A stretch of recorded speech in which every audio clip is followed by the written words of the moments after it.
Hey there everyone, this is Spencer Zickafoos, and I'm your host for today on the Retro Game Freak in High Definition.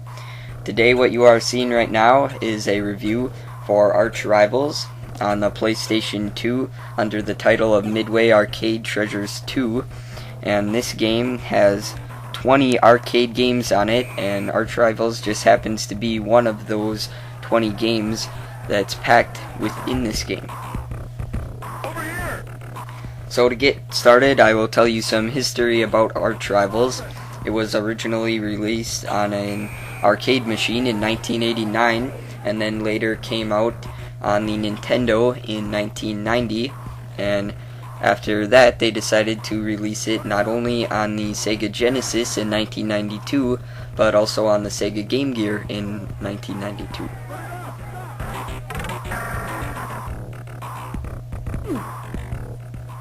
Right now you are experiencing multiplayer mode, and my team is the Lakers, and my friend's team Cody, who happened to contribute to the Retro Game Freak for this video, is the team with the guy named Mohawk.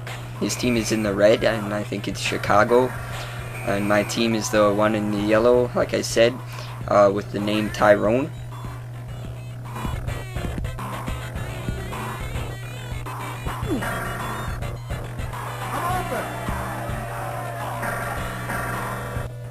Personally, I believe that multiplayer mode on this game gives you a lot better experience than if you were to play it against the computer.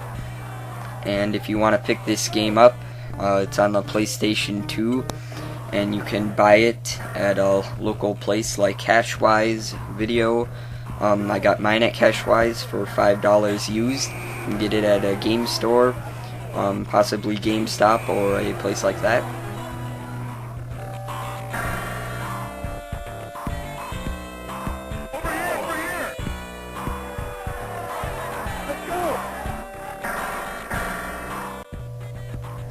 One of the first things that you'll notice about this game is they give you the ability to tackle your player to the ground, or else you are allowed to punch them, which really helps the gameplay be a lot more fun in this game, and not just some basic NBA basketball game where you get fouled for doing things like hurting a different player or slapping them or something like that.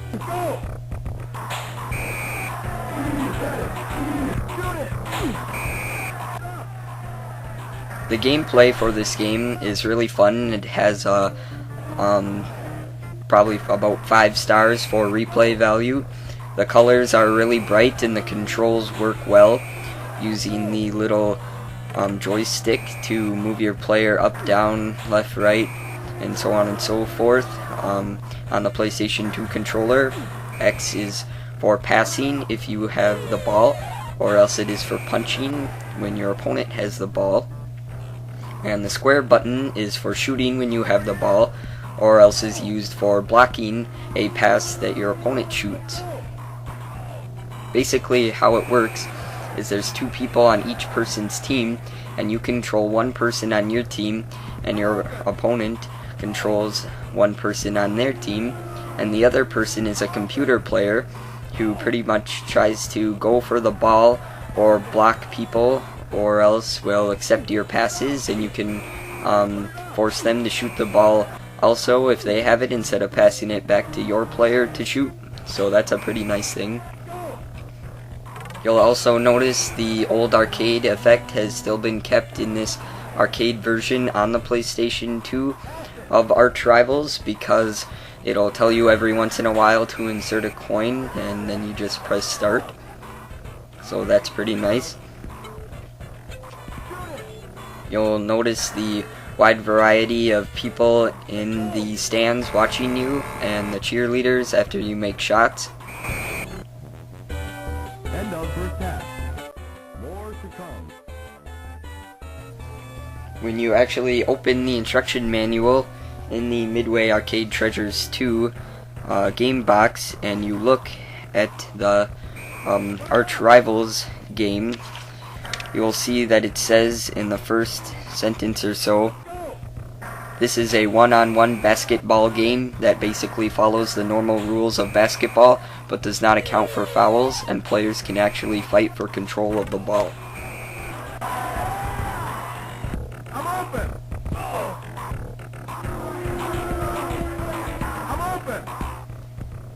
One of the more funny things, or kind of strange things, that I noticed about this game, Midway Arcade Treasures 2, and actually more importantly, or more specifically, Arch Rivals, is that it seems a tad bit racist, because you'll notice that on the title screen it shows a black man and a white man, and what I noticed is that if you choose a black player and score a shot, the cheerleader after that will be a black cheerleader, and if you are a white man, or if you choose the white player and you score a shot, you'll see a white cheerleader after the shot that you scored. So that's just something that I noticed that was a little irregular or odd about this game. One of the cooler things about this is that it's a more animated game, so no, it does not look realistic, but the animated effect makes it look kind of cool and silly. But don't worry, there are other realistic elements within this game, such as short halftime shows that show you how to perform different moves, which is a key item in a game, because sometimes games have so many controls that people don't know how to use that they get kind of mad and don't want to play the game anymore, and this shows you those controls and gives you the basic controls that you need to know to play this game. You'll notice a nice clear clock at the top that shows you how much time is left, and you can score a shot while the buzzer is buzzing, more well known as a buzzer beater, as you'll see here. More to come.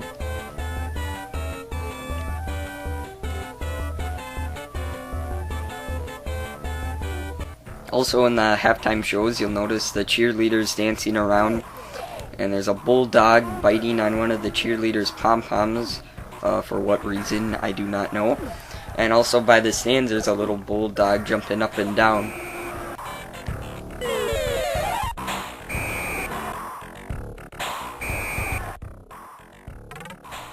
One of the things that makes this game more realistic is that when you click the pass button to somebody, it'll say pass it, and when you have control of the ball and you're by the hoop, your other player on your team will say to shoot it into the basketball hoop.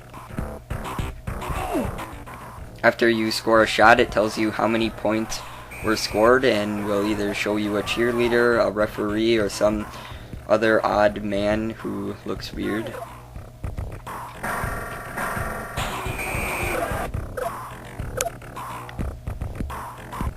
And that's basically it.